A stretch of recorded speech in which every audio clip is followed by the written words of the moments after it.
On this episode, we travel back to July of 1989. We'll talk about Mega Man 2 and all the weird names to call him. We'll take a look at Nintendo's first 100 years and discover Commander Worf's favorite NES game. It's all here in issue number 7. Let's go! Flipping through an issue of Nintendo Power is like traveling through time.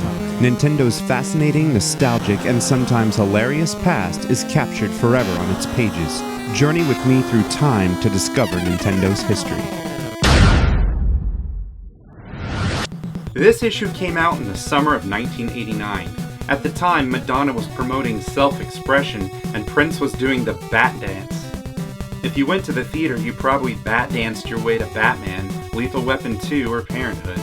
The first thing I noticed about this issue is they changed the binding to the old center staple maneuver, which means the poster and the cover are likely to come off.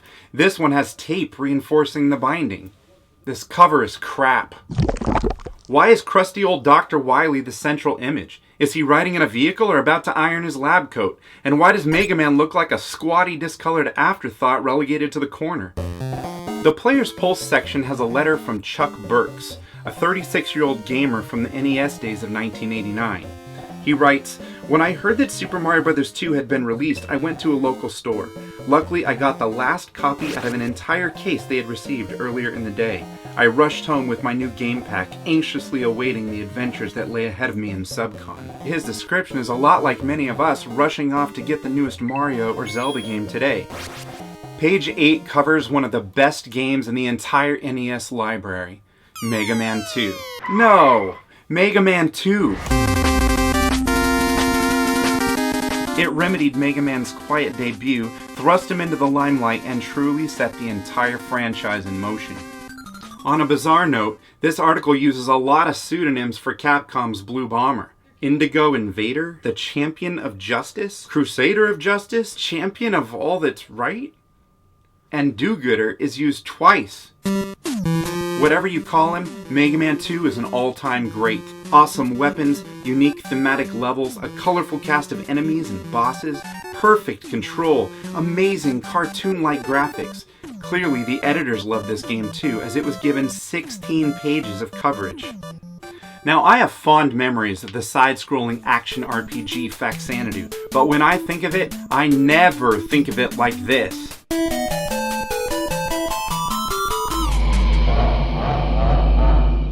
But to be fair, the imagery does a great job of showing off unique power-ups like the wing boots, the sense of exploration, and the interesting characters found throughout the world tree. Well, mostly.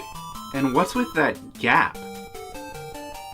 This issue marked not only the first anniversary for Nintendo Power, but the 100th for Nintendo Company Limited. The article mentions all of the high points of Nintendo's rise from making Hanafuda playing cards way back in 1889. It mentions the beam gun from 1970, Donkey Kong in 1981, and predicts that the next 100 years will be better than the first. So far, so good.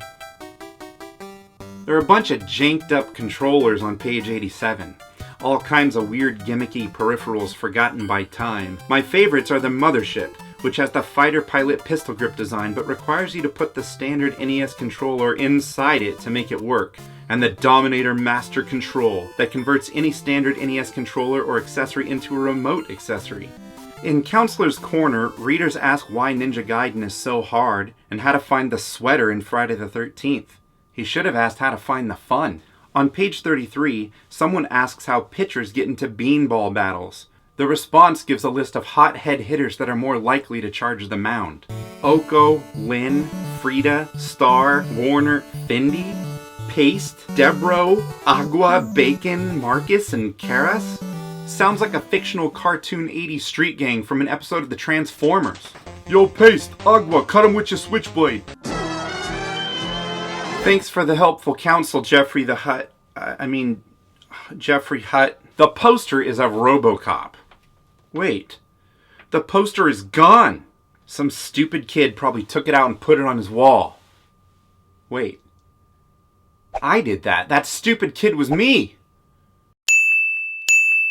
This issue also had great previews on RoboCop and Iron Sword, plus Strider, the futuristic cipher-swinging action platformer, and Roger Rabbit, the crapturistic crap-slinging craption crapformer.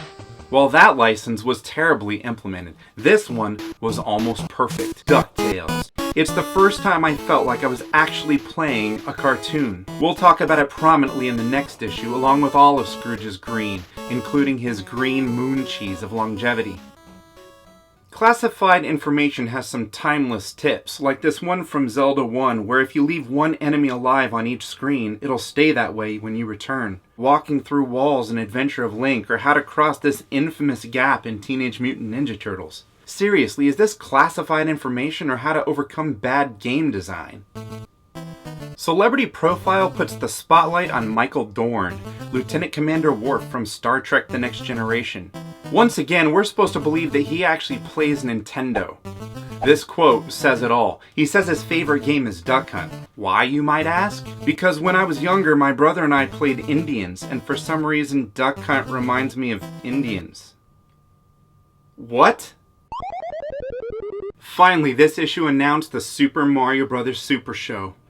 We all remember doing the Mario every Monday through Thursday and watching Link whine, "Well, excuse me, princess." So what if the acting was poor and the live action bits were a little weird and the animation was off at times? I don't care. I love it.